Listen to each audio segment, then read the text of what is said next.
Okay, I filmed this like 12 times and I've been here for like an hour. And partly it's because I'm tired and my thoughts come out in a way that doesn't make sense. And partly because I'm distracted. But mostly the thing with the thoughts. Right. So, YouTube. I think part of our problem here is it's overcrowded. Kinda bit of a problem. I think earlier in YouTube history, there were only like a couple of people. Most of them knew each other, but now it's a much more massive uh, compilation of creators, I guess. And it's hard to know everyone. You can't know everyone. It's humanly impossible. Uh, Content is created faster than time is. Uh, that would make sense if you knew the statistics. It seems a little bonkers otherwise.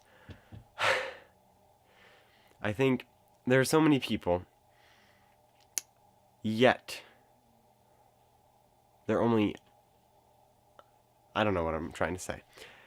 I think it makes it harder to act as one community. I know.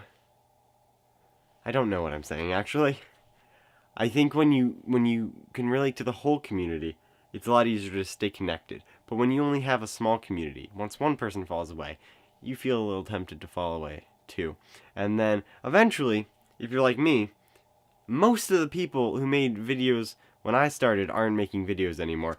Actually, if I think back to when I really just started, I followed a bunch of people to make friends with them, and out of those, like, it was only like 4 or 5 people, but none of them make videos anymore. I mean, not regularly. And luckily, I mean, I kept finding new communities, but since we're not just one big community, it's easy to kind of get swept off into not making videos. But that's one of the weaker of my points. I think one of the more pressing reasons that people feel tempted to leave YouTube, and to an extent why I left it, mostly not. I left it mostly for other reasons, personal distraction and YouTube becoming unnecessary for my functioning. There was a time when I kind of needed it for my self-esteem and whatnot. Now I don't. Numbers run YouTube, right? You can tell yourself that it's the community, it's what you do, but when it comes right down to it, people look at numbers. The people in the community might say, "No, we're better than this other person who doesn't have a strong community but has more subscribers." But when it comes right down to it, if I see a YouTube channel with 500,000 subscribers and another one with like 10 million subscribers, which one's more famous? Which one's more powerful? Almost definitely the 10 million one. Um, and that's discouraging, especially when you only have like 1,000 subscribers.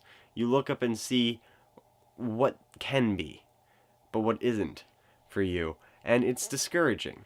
Even if you decide that being a small YouTuber is fine, it's like, I don't know. I think it's kind of analogous to hanging out with a bunch of upper class people when you're like middle class or maybe lower middle class, and you're fine. You have everything you need. You probably have a family. You probably have a basically happy life.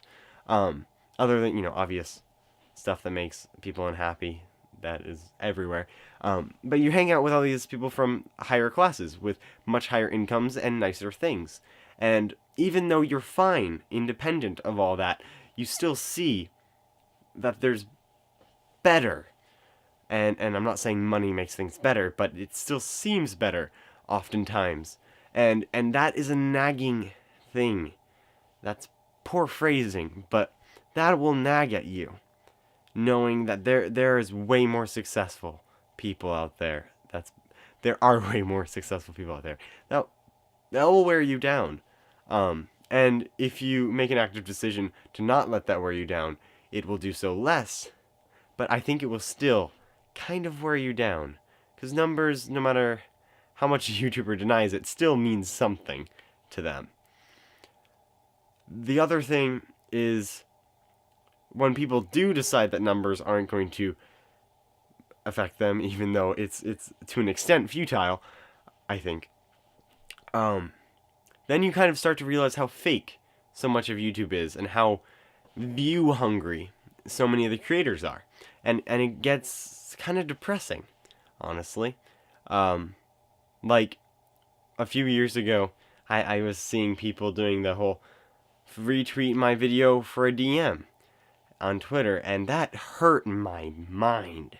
It made me angry, because here was a person selling themselves. Not selling themselves, but even worse, taking advantage of someone's desire to befriend you, or taking advantage of someone's desire to interact with you for your own personal gain, because they were that desperate for attention, that desperate for fame and success, and it made me mad.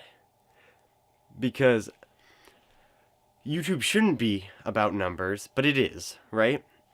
But it should be about genuine numbers, not manipulative numbers, right? So stuff like that, stuff that makes the culture seem so corrupt and polluted, is kind of a turnoff. Because you can say, I'm going to be the light in this messed up, manipulative, viewer-hungry world. And a bunch of people do that, and they do it well. But still, it hurts to know that what you're a part of is so superficial. And the culture is, by default, so superficial. I'm a little cynical about YouTube. I know there's great people. There are great people. I'm messing up my subject-verb agreement today. There are a lot of great people, and they're doing a lot of great things. I'd just like to make a disclaimer, whatever. And I think there are people making very great points and changing the world for the better. And I don't at all think that YouTube is a bad place. And this what I mean by superficial is really not applicable to everyone. I would just like to point that out before people get mad at me. The other thing... Actually, those are the main two things I think make YouTube seem unappealing to people. Either you want numbers and you can't get them, or you don't think numbers are valuable and you see everyone fawning over them, and it makes you feel sad. That combined with, much more practical reasons. Like, I know some people can't make videos because they just don't have the time. And, I barely have the time to do this. I'm stretching it. But, yes, that is, I think, what I want to say. Bye.